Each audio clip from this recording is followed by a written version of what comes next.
नमस्कार। आज मैं बात करने वाला हूँ कब्ज़ के ऊपर। देखिए, कब्ज़ का तो एलोपैथी में कोई इलाज नहीं है।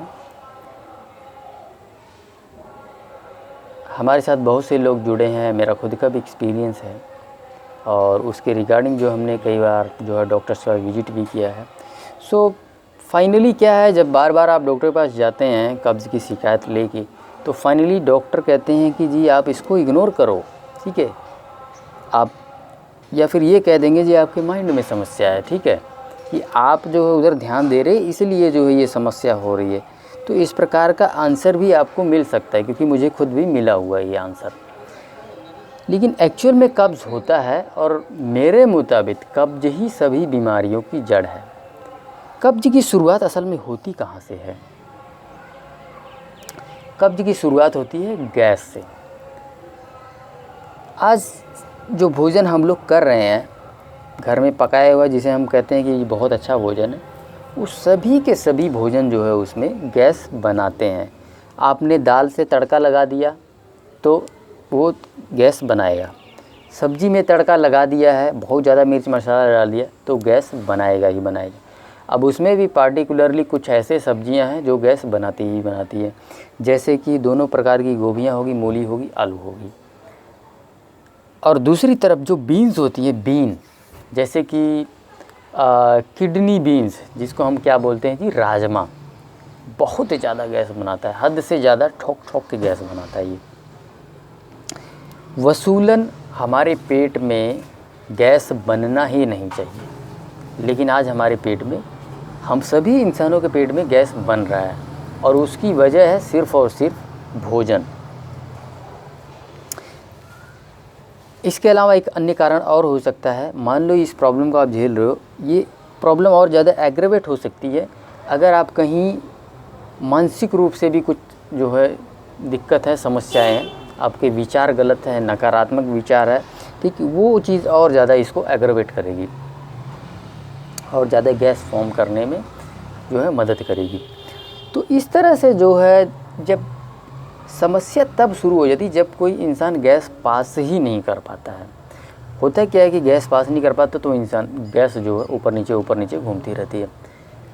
इस तरह से जब गैस घूमती है तो पूरे डाइजेस्टिव ट्रैक में इन्फ्लेमेशन हो जाता है, और जब इन्फ्लेमेशन हो जाता है तो वो पूरा का पूरा डाइजेस्टिव ट्रैक जो है कमज़ोर हो जाता है। और साथ ही एसिडिटी की भी समस्या शुरू हो जाती है जब गैस यहाँ से घूम घूम के यहाँ स्टमक में आ जाता है, और स्टमक को लगता है कि कोई डाइजेस्ट करने वाली चीज़ आई है, और वो एसिड छोड़ना शुरू कर देता है। अब खाली पेट जब एसिड निकलेगा तो उस पेट का क्या हाल करेगा, क्योंकि एसिड तो जलाता है, जलाने वाली चीज़ है ना। अब यहाँ एसिड डाल दो, आपका पूरा ये जल जाएगा।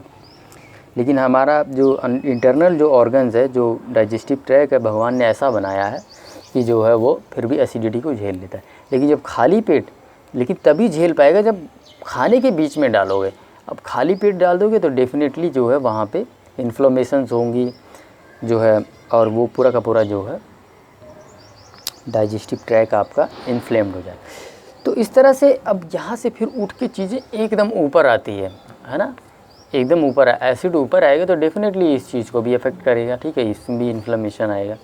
तो इस प्रकार से अब जब आपका डाइजेस्टिव ट्रैक पूरा जो है वीक हो चुका है, ऐसे में आप जब भोजन करते हैं, हालांकि मेरा ये मानना है कि अनाज इंसानों का भोजन नहीं है, लेकिन फिर भी आज हम अनाज खा रहे हैं।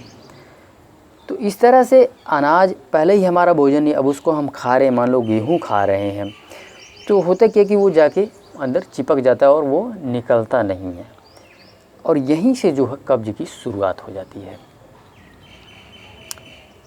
इसी जगह पे अगर आप अनाज को छोड़ के जो हमारा वास्तविक भोजन है, जैसे कि फल और सब्जियां, उसको कर रहे होते तो ज़िंदगी में कभी कब्ज़ नहीं होती।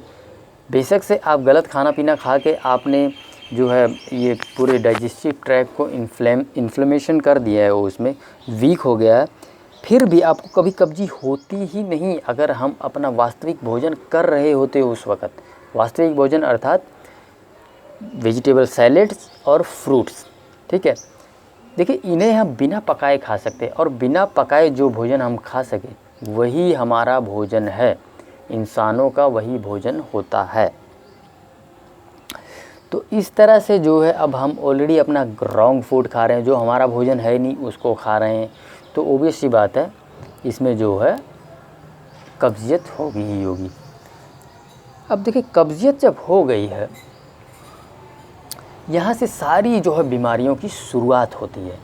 कब्ज़ हो जाता है, पेट सुबह साफ़ नहीं होता, वो पूरा का पूरा टॉक्सिन है, जो वेस्ट मटेरियल है वो टॉक्सिन है, वो ऊपर उठ के आता है, नीचे से नहीं निकलेगा तो ऊपर की तरफ आएगा, ठीक है।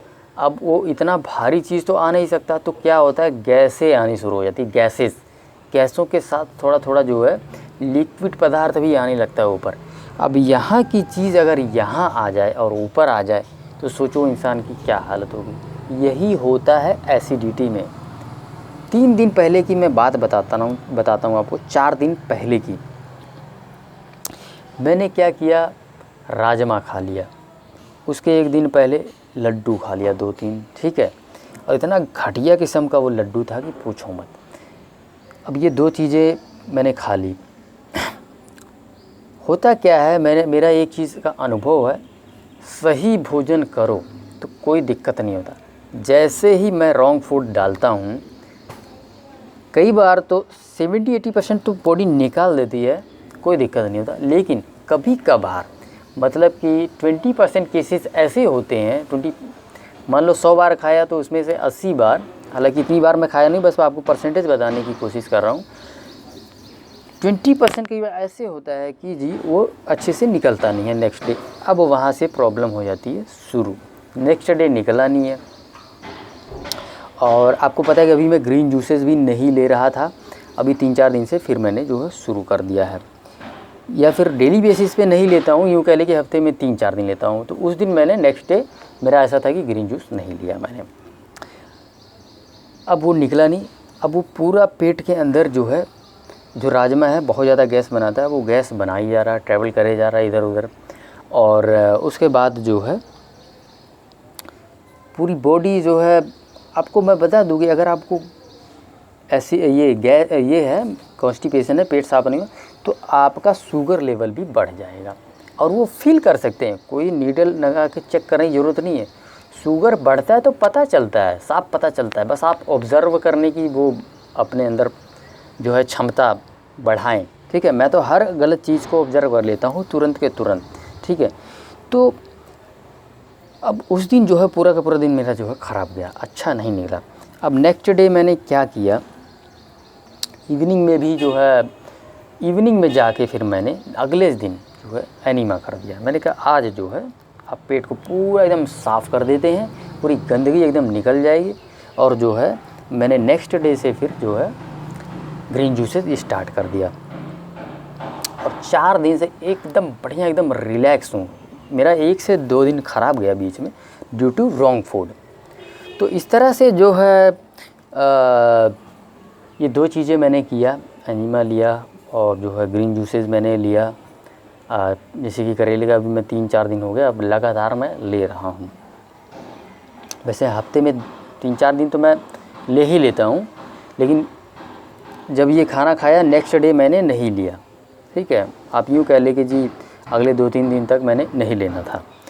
तो इस तरह से जो है किया, और अभी पूरी तरह से एकदम रिलैक्स हूँ, पेट एकदम बढ़िया साफ़ हो जा रहा है और कोई दिक्कत नहीं। तो इसको अगर आप ठीक करना चाह रहे हैं पूरी तरह से, और अभी आप कब्ज़ियत में हैं, तो सुबह उठ के आप 10-12 दिन लगातार एनीमा करें। मैंने तो 1 ही दिन लिया, क्योंकि मेरा ऑलरेडी जो है डाइट बढ़िया चल रहा है, पिछले 1 साल से उस डाइट को फॉलो कर रहा हूँ। सो मेरा 1 ही दिन में जो है पूरा क्लीन हो जाता है।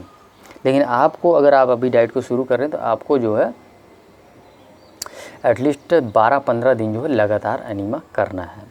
शुरू के 1 हफ्ते आप 2 टाइम करें, और उसके बाद जो है 1 टाइम आप जो है कर सकते हैं।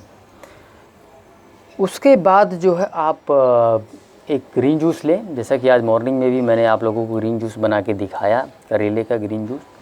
और जो है उसके बाद आप जो है उस प्रकार के फ्रूट्स लें जिसमें ज़्यादा पानी है, ठीक है, जैसे कि तरबूज, खरबूज या पपीता। पपीता सबसे बेस्ट है, पेट के लिए सबसे बेस्ट चीज़ है।